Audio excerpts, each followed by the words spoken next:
All right. Well, good morning, good afternoon, good evening, whatever time of the day it is to everyone who's listening to this. My name is Jason Love from Co-Optimus, and I'm joined here, well, this evening for me, this afternoon for him, with. My name's Dylan. I'm a game designer here with Cadenza Interactive working on Retrovirus. And that name should sound familiar to you guys if you all been reading up on our Indiana co-op articles. Cadenza Interactive, of course, the development studio behind Soul Survivor, a game I spent many, many hours playing actually with my mom, who just absolutely loved the game for reasons I still can't quite fathom. And she absolutely was convinced that in every single map on the Xbox Live indie game version that we could beat it. I mean, with any characters, no matter what, we could beat that map. Even for the maps I told her, no, you really need 4 players for this. So she was quite determined on it. Anyway, Soul Survivor, really fun hybrid tower defense game that I certainly enjoyed. And now they moved on, though, to Retrovirus, a 6 Degrees of Freedom, kind of think of Descent and even earlier flight stick kind of simulator games for the PC.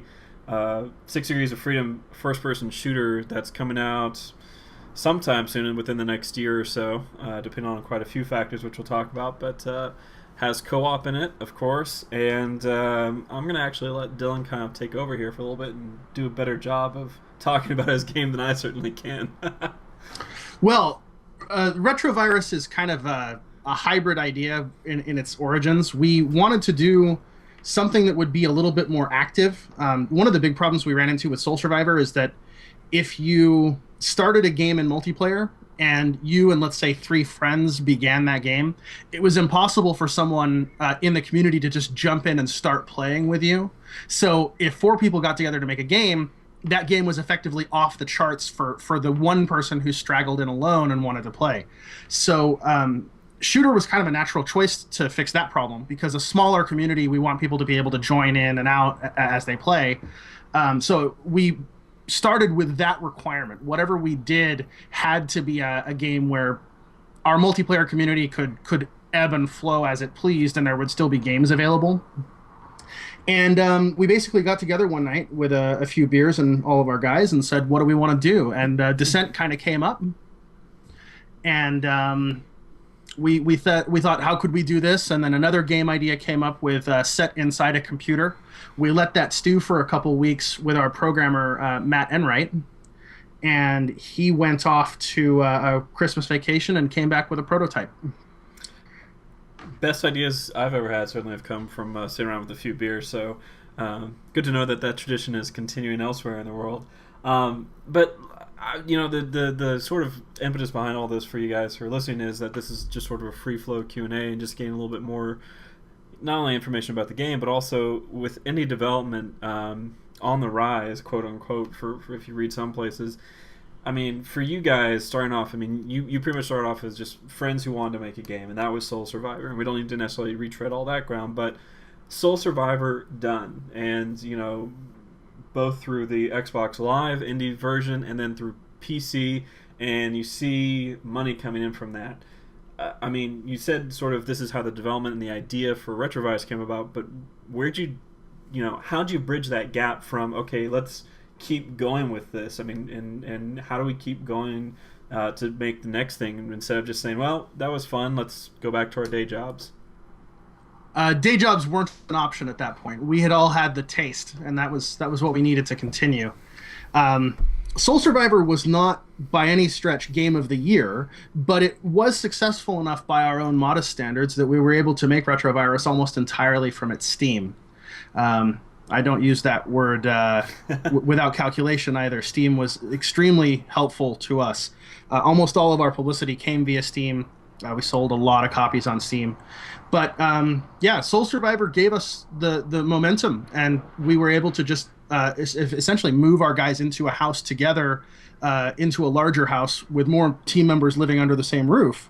And we went from there. And Retrovirus has been up until this point basically fueled entirely by Soul Survivor. So, I mean, what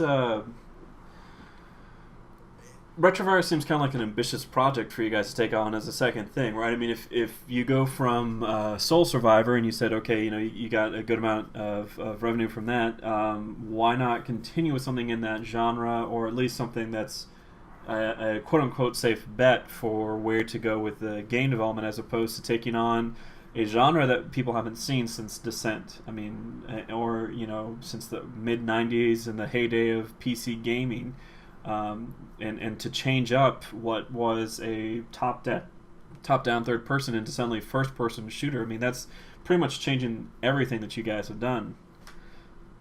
Yeah, our editor had to basically be discarded from Soul Survivor in order to do what we did. We learned a lot from it. We did a lot of things wrong. We did a lot of things right. I mean, for example, we didn't even have undo and redo in the Soul Survivor editor. So if you made a mistake while making a level, you just had to throw your hands up and say, that's that. Very frustrating. So Wow. Going back into, let's say, foundation mode, where we were building an editor from scratch that was going to be used by myself and by our artists, was kind of part of why we redirected away from sort of top-down, more strategic games. We wanted to do something that would require a full rebuild of the engine and also would justify it. And really, the risk as far as going into Descent, I had a conversation with someone at Carbine Studios once, where he mentioned the difference between blue water and red water markets. And the main difference is that a red water market, right, is one where you go in and the waters are red with the blood and there are sharks everywhere, and there's no way you're going to find a piece of meat in the middle of that where you can have that be where your game's niche is. When you say red water markets, you've got to think like MMOs, Right. modern military shooters. There's just a ton of those. But as far as Descent is concerned, there's nothing really out there right now doing what Descent did. And you can sail into that blue water market where really, if we can pull this off and we can execute well, we're going to be one of the only teams doing it. So it was a calculated risk where it who knows if it's going to be popular, but if it's going to be popular, we're going to be the ones doing it. But as you say, I mean, it's red with the blood and everything like that, and you got the shark swimming. So you at least know that even if you're in there with some stiff competition, there's things are going to be circling and looking at you and kind of coming by to check it out. Risk with the blue water is you're out there sailing the ocean by your lonesome. Yeah, and I think actually after Soul Survivor, that was the risk that we were interested in taking. The problem with Soul Survivor is that a very distinct experience. We went up to Penny Arcade Expo and we handed out cards with offers of free downloads of Soul Survivor, and we had about half the people who we would hand cards to say, "I don't like tower defense," just as a default. Right. They were already turned off to the concept. And with Retrovirus, we have had a lot of people say, "I don't know what you mean by this," but I've never had someone say, "I'm not interested in finding out more." And I think that's kind of the direction we wanted to go. Okay. So, going then into this sort of blue water then for things, I mean, what's that been in having to rebuild the engine too? But aside from those kind of elements, I mean, what's this been like for you guys for having to design and develop this world, and what have been the biggest new challenges for you to come along into this sort of area? Well, first off, there were technical challenges, and our team is tech-driven. We have, at this point now, 3 programmers, and all 3 of them are top-notch. They could be working professionally in the industry, no problem. We wear the indie badge and fly the indie flag, but these guys definitely could succeed elsewhere. So the engine had to be developed, new graphics pipeline, new physics, everything like that. But then we had elements of communication. When you're doing a first-person game, it's harder to get people through the game without giving them feelings of story and theme to immerse them in the game. When you're doing sort of a tower defense, you can leave it as a more mechanically oriented thing. And we struggled for a long time to try and boil down what is the story we're trying to tell here and what is the theme we're trying to deliver.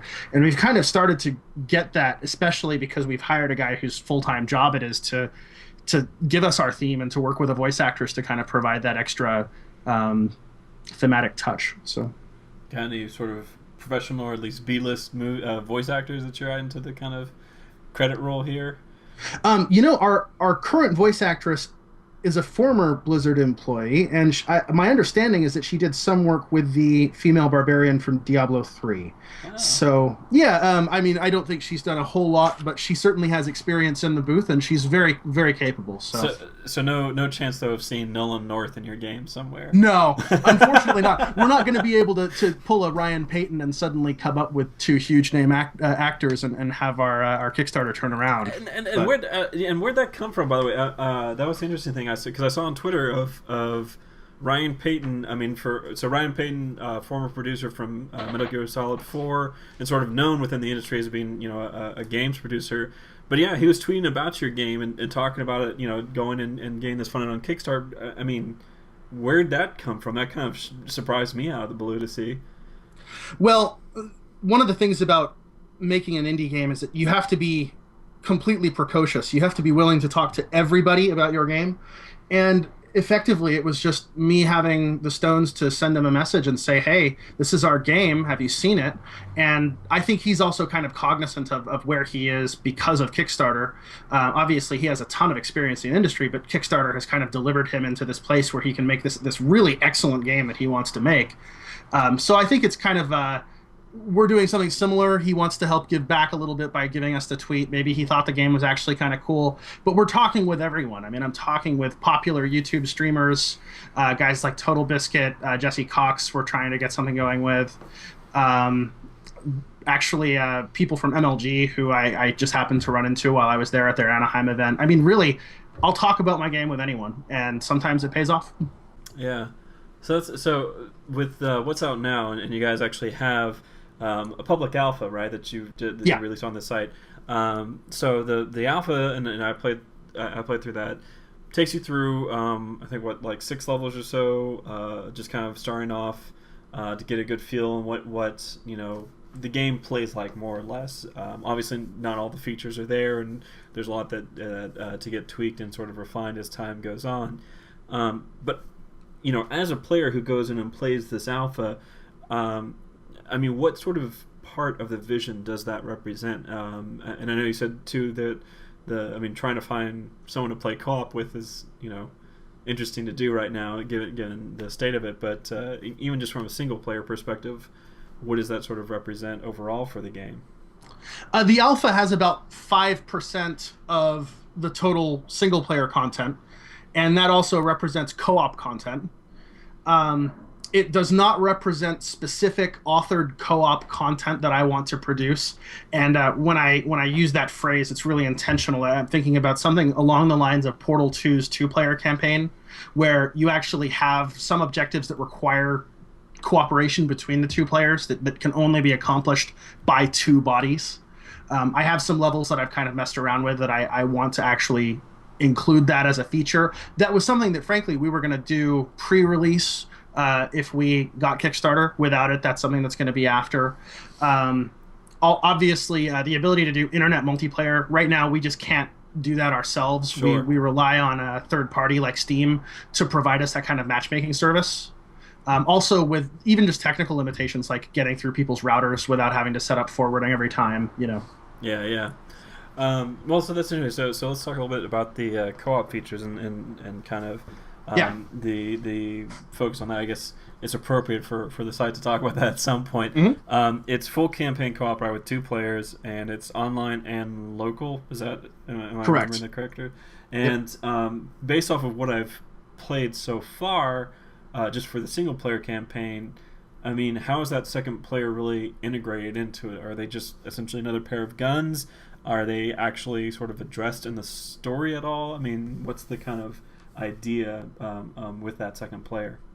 It's going to be somewhat like the Halo experience of multiplayer, where you're an associated agent, and while you won't necessarily be the star of the show as second player, you'll be able to participate. I guess, as you say, a second gun, I feel like kind of diminishes it, but the purpose of the co-op is to give players a reason to play the campaign again, to have a friend who maybe wants to experience it for the first time, and then also having this more authored content, which is really something that I'm as a designer focused on, because if I have the time to make this content myself, it's certainly something I'm going to be working on. So Yeah. Well, and I should say too, I mean, like for the for my terminology of things as another gun is, I think like the scale for when you do cooperative experience or you talk about co-op is, there's people who just say co-op and what they mean is you have a second. I mean, there's tons of cases I can give here for you have a second player there that really does nothing. I mean, like there's no point to them being there. The game isn't any more difficult with the second player. Right. The second player doesn't have any sort of special abilities that they add. They're just there, which is for a lot of folks fine to play through sometimes with a friend, but is also that sort of disappointing thing, right, for the second player, because they really want to feel like they don't even necessarily have to be part of the story, but they're actually contributing something. They're not just there to help absorb bullets or deal out more damage or something, right? Yeah. Well, first off, the game itself scales based on the number of players in co-op. In the alpha, it doesn't, Right. but that's something that we're going to be working on, and it'll scale both in the number of enemies that you're confronted with, and also with the difficulty of those enemies. So playing with 2 players will be a different experience. The other thing is that we actually have some mechanics that are ingrained in the game that change a little bit when you have a second player around. So let's say I'm playing with you and you have your minigun out, and I have my, let's say I've got a missile out, right? If you fire your minigun at a target, you'll stick a bunch of orbs to that target, which represent an unused effect that you can actually trigger by scanning that target. Right. Well, as it would have it, I can scan your orbs just as you can scan mine.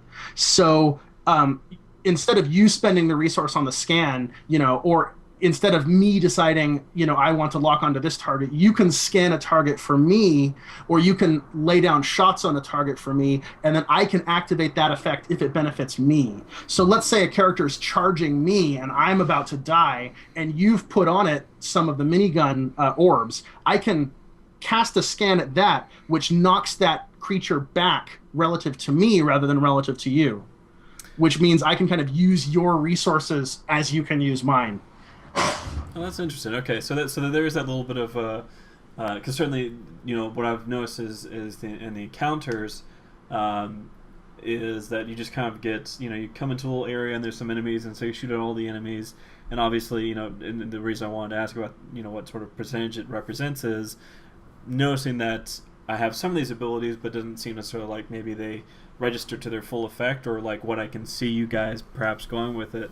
So that's interesting to learn, though, that for I think with that in mind, there's a lot of good possibilities and for some of that co-op, because I can definitely think of a few instances where having someone around as a second gun to push something back, away from them, but also away from me at a different angle would free me up to move around to a different side, given the whole freedom of space that you have in there.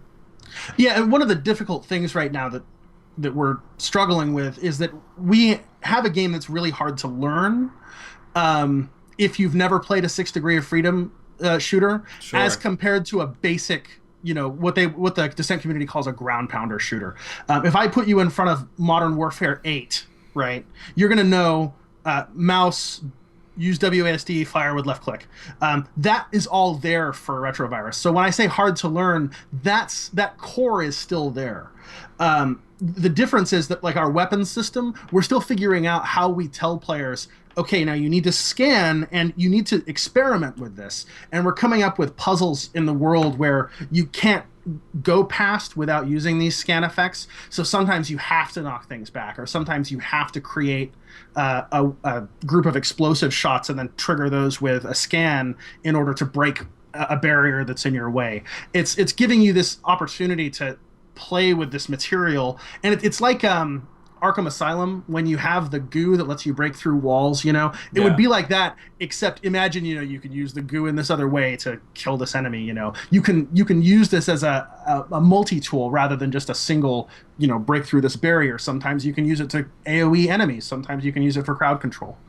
And so you could also then use it potentially kind of as a way to, like, booby trap a little bit of area, so when an enemy comes near, it flings them across the room to Exactly. to something else. And I imagine then, so that those kind of tactics are what you had in mind for the MOBA side of this for doing for things, was looking at, all right, if you're going to do this as a first person shooter, you have to be able to use these different weapons and abilities to control slash mess up the other players and the bots. Am I kind of right in thinking that?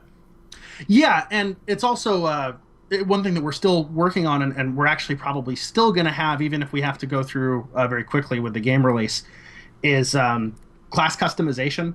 And as you go through the single and co-op campaigns, you'll earn experience that goes through, and you can spend that experience, again, very much like Arkham Asylum, on upgrades to your craft. And some of those upgrades will be exclusive. And then it's kind of a cut-down version of that for the MOBA, where the MOBA will give you maybe 10 options instead of 30, and you can take maybe 3 or 4 of those as you go. And it'll kind of give you the ability to spec into, we kind of use the Dota archetype of a strength bruiser class, more of a stealthy agility class, or more of a tricky intelligence class. And that'll give you, not just a specialization for your weapons, but also maybe for how your craft functions. So maybe it gives you faster regen on your cycles. Maybe it gives you faster movement, higher health, something like that. So looking at the co-op side thing, so then if I understand correctly, then is the as kind of a talking to our audience here, that people interested in co-op games, is basically funding this would be funding some of those co-op levels that are as you said, kind of more in the Portal vein of things. Is that kind of correct then as well? Yeah, some examples of this are, we have an environment that's kind of industrial, and in that environment there are a lot of fans that are pushing like when you enter a medical facility, you have a fan that pushes down and prevents dust from getting into the facility. Well, we've got some of those in there, and you might have to have one player control the fan while another player routes through that fan duct system. And that sort of authored co-op content, yeah, that's basically what I would say is on the hook for, as far as your audience is concerned, with Kickstarter. I'm probably not going to be able to have that out without the game getting a lot of traction. And that's kind of the catch-22 here, right? Is that we need this stuff in order to get people to come and play the game, but we're eventually going to have to release the game if we don't get Kickstarter without this stuff, which means that we're going to get all this attention, but it's not going to have the full pop for the people that would want co-op or would want a longer campaign. Right. It's the kind of promise of hey, here's this game, and if you buy it, then we can release more for it, which is always feels like a tougher sell to make. Yeah. Okay, that's interesting. So going back then to looking at the development process for you guys, and with this is so Soul Survivor include co-op, and that's something that was known to that you guys wanted to do with that particular one. This one, though, jumping back to an article and into a little dev story I asked you guys to write up, you weren't quite sure, right? If you weren't quite sure necessarily with going forward with this particular one, what co-op could bring, since it was a different format, since you had this idea for what you wanted the game to be. But you were, and I love this quote, convinced of co-op's value. Where did that come from? I mean, what's it's not something easy to implement into a game necessarily, to suddenly say, here's co-op in our game. So what convinced you of it, not only from a gameplay standpoint, but also from a financial standpoint, in terms of, we're going to support this and no matter what the cost? I don't know many people right now who are in my age bracket, I'm 26 years old, who don't prefer playing a game co-op.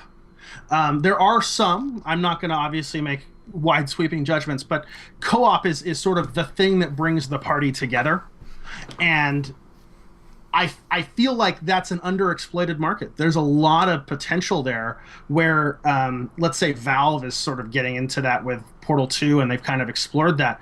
But we've seen competitive gaming rise, especially over the last couple of years, and I'm a huge fan of that stuff. But in terms of what people play themselves, you know a lot of people who are into StarCraft. I personally play StarCraft, but at the end of the day, if I'm going to settle down with a friend who's more casual as a gamer, I'm going to play something like Borderlands. I'm going to get in, and I want to feel powerful, and I want them to feel powerful, and I want to have a fun couple of hours, and then I want to be done with that experience.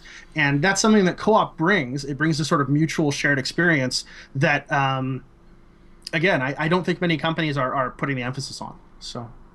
And so then, I mean, looking at the development of that, of saying, okay, it's fun, it's great, but if we didn't include it, what would that mean? Like, if we didn't include it, we'd be able to do X, Y, and Z. That hasn't been a thought, but if I were to be purely theoretical here and say if we didn't include co-op, we would probably push for more of a competitive scene and try and go more the Quake Live angle with it. The problem is that you've got to have a critical mass for competitive games. You have to have a certain number of people who play it so that there can be, of that certain number, a certain percentage of those who become so good at it that the rest of the people who play it idolize those people. And we found with Soul Survivor that we just could never hit that critical mass, that we just could not do that. We were a small company. The number of copies sold just was not large enough. So for this game, we wanted to focus on the part of Soul Survivor that happened and that worked out regardless of how many people picked up the game. And that was co-op. You can buy a 4-player pack of Soul Survivor, or you can buy 2 copies of it individually, and you 2 can play, or you 4 can play together at any given time, regardless of whether there's a scene for it.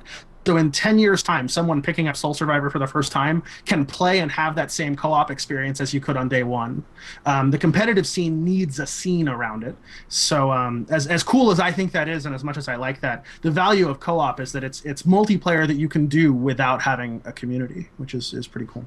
Well, and as you said, I mean, the community is always there. So the competitive genre, the community is going to change. It's going to be whatever's the latest flavor, whatever the latest game is, whatever the latest trend is.